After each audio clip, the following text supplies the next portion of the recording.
Today, I'm going to be giving away my first free giveaway.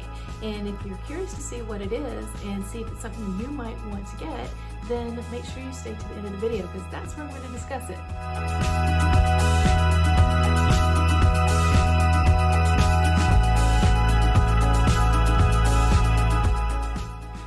Well, hello everybody, it's E.G. the Coder, and I know it's been a little while, but I don't know about you, but I've been really busy with these 2021 changes, and I don't know about you, but I've learned a lot. And it's been 2 months, and we're just now getting used to using them, and I feel like I've learned a ton since I got started on this process. So, one of the things I learned is that I need a tool. And so I created myself a tool, and I use a dry eraser. It's a dry erase marker, and it's got an eraser on the end, and this is all I really need when I'm doing the 2021 EM codes. Just super simple. So what I thought I would do today is let you watch me use this tool, explain how it works, and then if you're interested in purchasing one, I am going to have them for sale on my Etsy shop.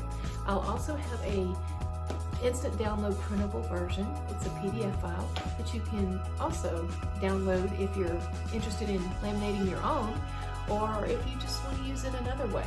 So let's get started, and I will show you how this thing here works. Let's go.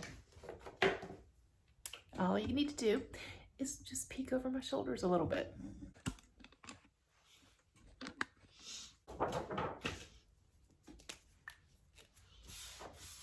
And get in frame here. Let's get in frame. All right, so on the front of the sheet, you have your office visit, the new patient visits, as well as the established patient visits. So the office visits that are new are at the top, and the established ones are right here in the middle, okay? And we have different columns. So we have the column for the MDM level, will be your first column. And then your next column would be the actual EM code. Then the third column would be the time ranges. So, you know, if the doctor is documenting based on time, you'd have your time ranges in this column. And then after that, those are the three columns. And then you have all these grids over here. See all these grids? So we have the AMA prolonged service grid. Zoom in a little bit on that. Easy.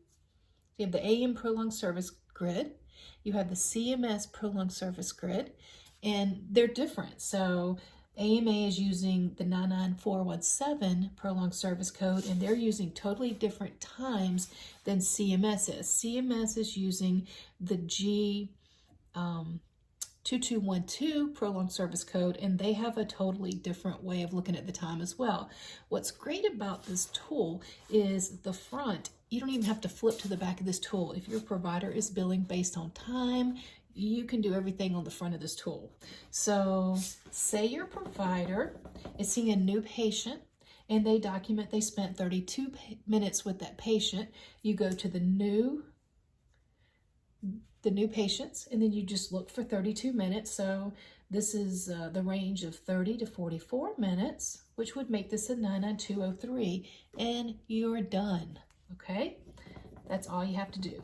Now, if your provider said that they spent 78 minutes with the patient, right? Then you got a different situation. So if they said, I spent 78 minutes with the patient, it's a new patient, you come down here and you look at your times in this column right here for the new patients, and the time range is 60 to 74 for the highest level for 99205.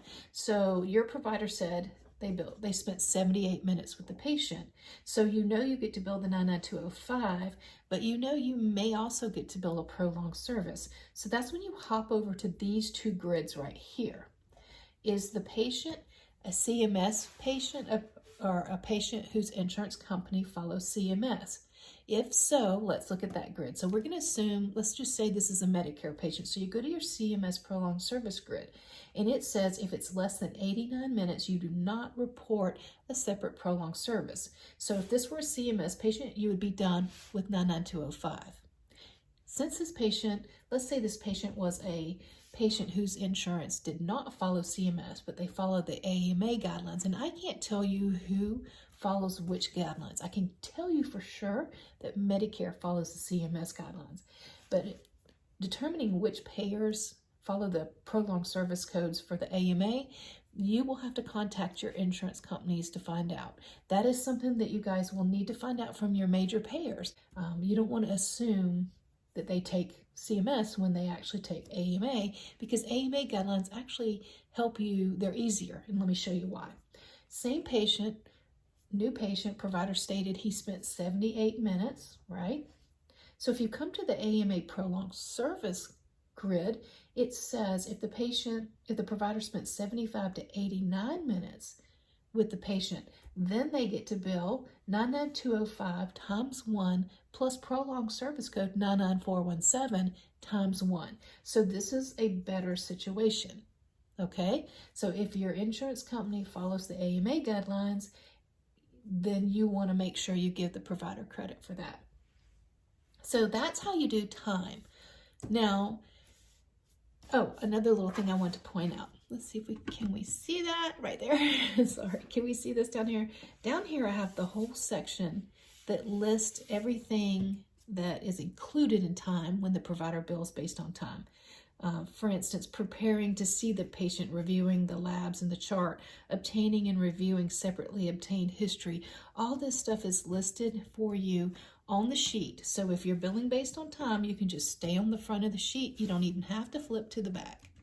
But if your provider is billing based on medical decision making, you can flip it over to the back.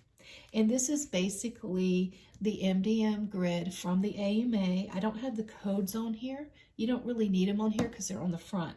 So what you would do is you would level it based on medical decision making, which, as you see, it says 2 of the 3 from each of these columns must be met, right?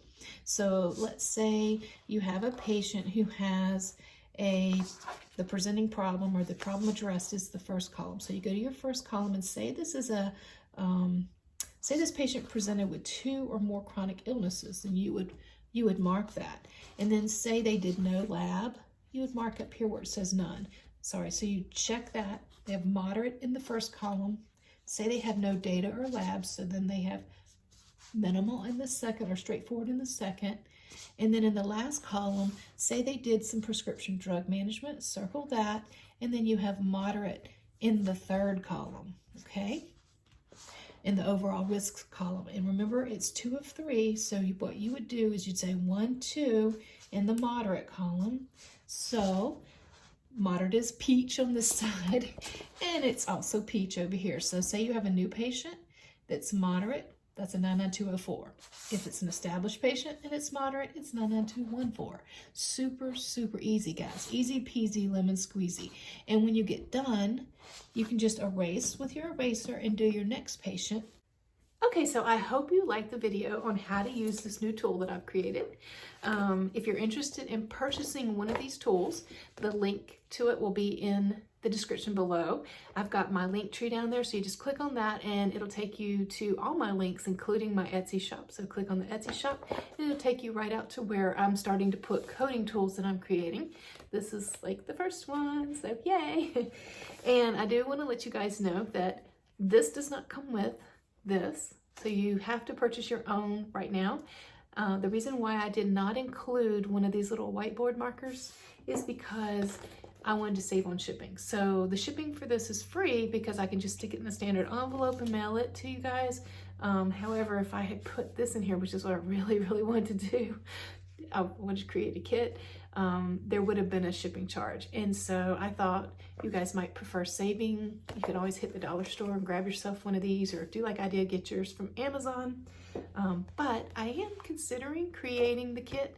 So if you guys think you'd be interested in the kit with the pen, the little marker, and the fabulous tool, let me know in the comments below.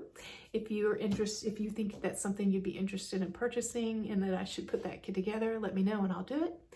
But now it's time for the announcement. I think at the beginning of the video, I told you guys that I was going to have a free giveaway, and so I'm giving one of these away. what I'm going to do is a little drawing. So for those of you that go out and like the video and put a comment in that says you want to win the free tool, I will pick one winner at the end of March, and I will announce that winner on my channel, and then I will get your address from you and mail mail the winner their copy of the tool. So I hope you're excited about that. I'm going to try to do more of this kind of stuff, but I'm also going to do some of my usual videos. So don't worry, I'm not going to just be selling tools. I am going to also continue the same kind of videos I've been doing. And I look forward to seeing you on the next video. Thanks.